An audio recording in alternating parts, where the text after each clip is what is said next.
Estimados bibliófilos, los saludo nuevamente, espero se encuentren muy bien. En el video anterior iniciamos una fantástica historia, y hoy, aunque no esté de moda, continuaremos con su segundo capítulo. La tempestad se desencadenó durante toda la noche, pero no produjo nada extraordinario. Al día siguiente por la mañana, cuando bajaron a almorzar, encontraron de nuevo la terrible mancha sobre el entarimado. No creo que tenga la culpa el limpiador sin rival, dijo Washington, pues lo he ensayado sobre toda clase de manchas. Debe de ser cosa del fantasma. En consecuencia, borró la mancha después de frotar un poco. Al otro día por la mañana, había reaparecido. Y, sin embargo, la biblioteca había permanecido cerrada la noche anterior, porque el señor Otis se había llevado la llave para arriba. Desde entonces, la familia empezó a interesarse por aquello. El señor Otis se hallaba a punto de creer que había estado demasiado dogmático, negando la existencia de los fantasmas. La señora Otis expresó su intención de afiliarse a la sociedad psíquica, y Washington preparó una larga carta a los señores Myers y Putnam, basada en la persistencia de las manchas de sangre cuando provienen de un crimen. Aquella noche disipó todas las dudas sobre la existencia objetiva de los fantasmas. La familia había aprovechado la frescura de la tarde para dar un paseo en coche. Regresaron a las 9, tomando una ligera cena. La conversación no recayó ni un momento sobre los fantasmas, de manera que faltaba hasta las condiciones más elementales de espera y de receptibilidad que preceden tan a menudo a los fenómenos psíquicos. Los asuntos que discutieron, por lo que luego he sabido por la señora Otis, fueron simplemente los habituales en la conversación de los norteamericanos cultos que pertenecen a las clases elevadas, como, por ejemplo, la inmensa superioridad de Miss Janet Davenport sobre Sarah Bernhardt como actriz, la dificultad para encontrar maíz verde, galletas de trigo sarraceno, aún en las mejores casas inglesas, la importancia de Boston en el desenvolvimiento del alma universal, las ventajas del sistema que consiste en anotar los equipajes de los viajeros y la dulzura del acento neoyorquino comparado con el dejo de Londres.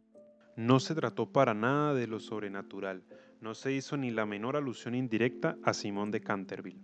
A las 11 la familia se retiró. A las 12:30 estaban apagadas todas las luces. Poco después, el señor Otis se despertó con un ruido singular en el corredor, fuera de su habitación. Parecía un ruido de hierros viejos y se acercaba cada vez más. Se levantó en el acto, encendió la luz y miró la hora. Era la 1 en punto. El señor Otis estaba perfectamente tranquilo. Se tomó el pulso y no lo encontró nada alterado. El ruido extraño continuaba, al mismo tiempo que se oía claramente el sonar de unos pasos. El señor Otis se puso las zapatillas, tomó un frasquito alargado de su tocador y abrió la puerta. Y vio frente a él, en el pálido claro de luna, a un viejo de aspecto terrible. Sus ojos parecían carbones encendidos, una larga cabellera gris caía en mechones revueltos sobre sus hombros, sus ropas de corte anticuado estaban manchadas y en jirones. De sus muñecas y de sus tobillos colgaban unas pesadas cadenas y unos grilletes herrumbrosos. «Mi distinguido señor», dijo el señor Otis, «permítame que le ruegue vivamente que se engrase esas cadenas. Le he traído para ello una botella de engrasador Tamani Sol Levante. Dicen que una sola untura es eficacísima, y en la etiqueta hay varios certificados de nuestros agoreros nativos más ilustres, que dan fe de ello.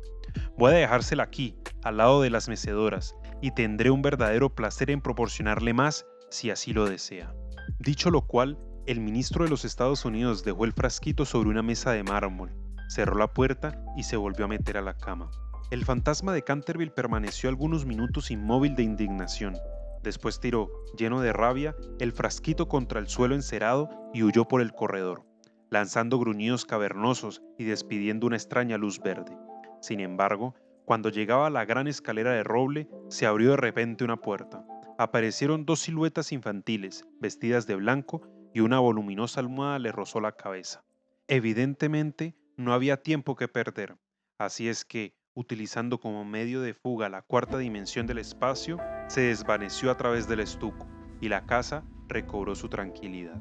Llegado a un cuartico secreto del ala izquierda, se adosó un rayo de luna para tomar aliento, y se puso a reflexionar para darse cuenta de su situación. Jamás, en toda su brillante carrera, que duraba ya 300 años seguidos, fue injuriado tan groseramente. Se acordó de la duquesa viuda, en quien provocó una crisis de terror, estando mirándose al espejo cubierta de brillantes y de encajes. De las 4 doncellas a quienes había enloquecido, produciéndole convulsiones histéricas, solo con hacerles visajes entre las cortinas de una de las habitaciones destinadas a invitados. Del rector de la parroquia, cuya vela apagó de un soplo cuando volvía el buen señor de la biblioteca a una hora avanzada, y que desde entonces se convirtió en un mártir de toda clase de alteraciones nerviosas. De la vieja señora de Tremouillac, que, al despertarse a medianoche, lo vio sentado en un sillón, al lado de la lumbre, en forma de esqueleto, entretenido en leer el diario que redactaba ella de su vida, y que de resultas de la impresión tuvo que guardar cama durante 6 meses, víctima de un ataque cerebral. Una vez curada, se reconcilió con la iglesia, y rompió toda clase de relaciones con el señalado escéptico Monsieur de Voltaire.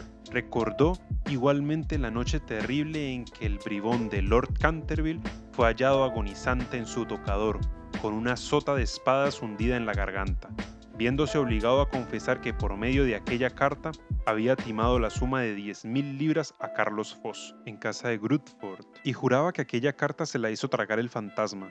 Todas sus grandes hazañas le volvían a la mente. Vio desfilar al mayordomo que se levantó la tapa de los sesos por haber visto una mano verde tamborilear sobre los cristales, y la bella Lady Steeple, condenada a llevar alrededor del cuello un collar de terciopelo negro para tapar la señal de 5 dedos, impresos como un hierro candente sobre su blanca piel, y que terminó por ahogarse en el vivero que había al extremo de la Avenida Real. Y, lleno del entusiasmo ególatra del verdadero artista, pasó revista a sus creaciones más célebres. Se dedicó una amarga sonrisa al evocar su última aparición en el papel de Rubén el Rojo, o el Rojo Estrangulado, su debut en el Given, el vampiro flaco del páramo de Bethley, y el furor que causó una tarde encantadora de junio, solo con jugar a los bolos con sus propios huesos sobre el campo de hierba del lawn tennis. ¿Y todo para qué? Para que unos miserables norteamericanos le ofreciesen el engrasador marca Sol Levante y le tirasen almohadas a la cabeza. Era realmente intolerable. Además, la historia nos enseña que jamás fue tratado ningún fantasma de aquella manera. Llegó a la conclusión de que era preciso tomarse la revancha y permaneció hasta el amanecer en actitud de profunda meditación.